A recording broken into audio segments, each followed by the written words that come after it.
నా పేరు డాక్టర్ మనోజ్ చక్రవర్తి అండి.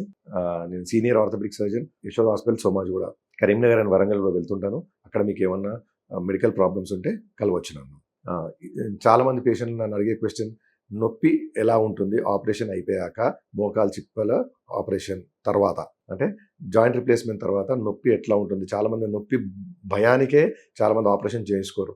ప్లస్ వాళ్ళకి తోడు చాలామంది చుట్టుపక్కల వాళ్ళు, బంధువులు, ఫ్రెండ్స్ వీళ్ళందరూ భయపెట్టిస్తుంటారు. అమ్మో చాలా నొప్పి ఉంటుందట, చాలా నొప్పి ఉంటుందా అని. మోకాలు చిప్పల ఆపరేషన్ చేసే ముఖ్య ఉద్దేశం ఏంటంటే మనకు నొప్పి లేని జీవితం గడపడము, మనం వేరే వాళ్ళ మీద ఇండిపెండెంట్గా ఉండడము, అంటే వేరే వాళ్ళ మీద ఆధారపడకుండా ఉండడానికి ఈ ఆపరేషన్ చేయించుకుంటాం. సో డెఫినెట్లీ ఆపరేషన్ చేసిన తర్వాత నొప్పి ఉంటుందని నేను ఒప్పుకుంటాను. ఎందుకంటే మేము ఆపరేషన్ చేసేటప్పుడు ఆ ఎముక, ఆ బోన్ని మొత్తం అరిగిపోయిందంతా కట్ చేయాల్సి వస్తుంది, కట్ చేసి తీయాల్సి వస్తుంది. అందుకే బోన్ని కొయ్యాల్సి వస్తుంది. కోసిన తర్వాత దాన్ని కరెక్ట్గా సెట్ చేసి ఈ కీళ్ళు అమరుస్తాం. సో డెఫినెట్లీ నొప్పి ఉంటుందండి. కానీ మొదటి రోజు ఉన్నంత నొప్పి తర్వాత రోజుల్లో ఉండదు. నిదానంగా మెల్లిమెల్లిగా నొప్పి తగ్గుతూ ఉంటుంది. సో పేషెంట్ అనేవారు కొంచెము ముందే ధైర్యంగా ఆ నొప్పి భరించి ఫిజియోథెరపీ చేయించుకుంటే డెఫినెట్లీ మీకు బెటర్ రిజల్ట్స్ ఉంటాయి. ప్లస్ మొదటి రోజు ఉన్నంత నొప్పి తర్వాత ఉండదు. మేము హాస్పిటల్లో ఉన్నప్పుడు కూడా నొప్పికి తగ్గట్టు ఇంజెక్షన్స్ కానివ్వండి, ట్యాబ్లెట్స్ కానివ్వండి, లేకపోతే ప్యాచెస్ అంటారు, అంటే నొప్పికి రకరకాల ట్రీట్మెంట్ ఇస్తుంటాం. ప్లస్ వేసే అనస్థీషియా కూడా ఎపిడ్యూరల్ అనస్థీషియా అని ఉంటుంది, అంటే లేకపోతే బ్లాక్స్ ఉంటాయి. రకరకాల విధాలుగా పేషెంట్కి నొప్పి లేకుండా ట్రై చేస్తాం. సో హాస్పిటల్ నుంచి వెళ్ళిపోయాక కూడా ఈ పేషెంట్లు నొప్పి మాత్రలు కొన్ని రోజులు తీసుకోవాల్సి వస్తుంది.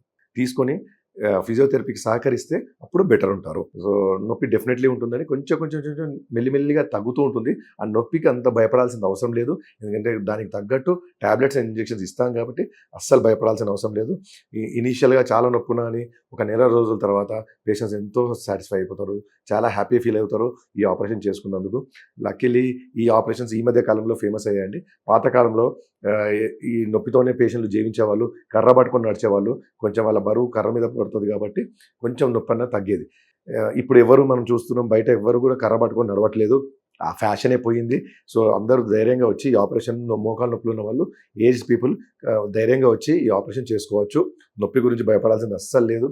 ప్లస్ పేషెంట్ బట్టి కూడా ఉంటుందండి. కొంతమంది నొప్పి తట్టుకునే వ్యక్తులు ఉంటారు, కొంతమంది చాలా డెలికేట్ పేషెంట్స్ ఉంటారు. సో ఆ పేషెంట్స్కి మంచిగా డాక్టర్ కూడా మంచిగా కౌన్సిలింగ్ ఇచ్చి చేసేస్తే బెటర్ ఉంటుంది. అమ్మ నెల రోజులు నేను చెప్పేది ఏంటంటే, నెల రోజులు మీరు నొప్పి భరిస్తే తర్వాత బ్రతికున్న 25-30 ఏళ్ళు కూడా మీరు నొప్పి లేని జీవితం గడిపేస్తారు. ఎవరి మీద పడకుండా బ్రతకగలుగుతారు. సో కంపల్సరీ నొప్పికి భయపడకండి, మెల్లిగా తగ్గిపోతుంది.